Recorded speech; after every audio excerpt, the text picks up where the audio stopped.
la varicocèle varicocèle di feebar bu góor yu bari umpale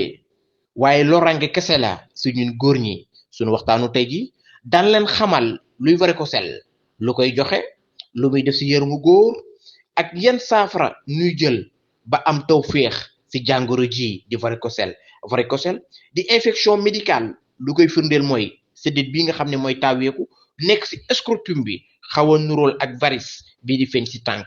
varicocèle mën na indi inconfort indi douleur maanaam ay métit indi problème d'infertilité maanaam dafay dem ba dootoo mën a am doom dafay yàq sa ndox dafay yàq sa sperme ba doo mën a ëmbal ñu dem xool lu waral varicocèle ak yan solution naturelle ñuy jël ba mën a am tawféex ci jàngoro ji di varicocèle lu waral varicocèle facteur yu bari mën na ko joxe lu ci mel na valve yi nga xam ne normalul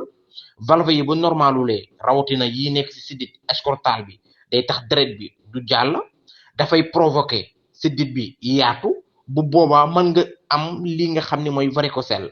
ba léegi tamit varicocèle li koy joxe mooy deret bi fi muy jaar bu amee blocage dafay créer benn masse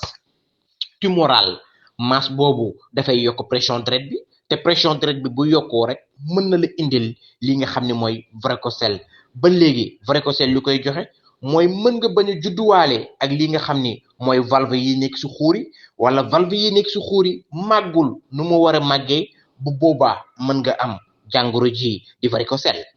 Serigne Babacar Diop moom nu xam ci kuy faj varicocèle képp ku war a opérer varicocèle boo ñëwee Serigne Babacar Diop dan la faj te kenn du ko opérer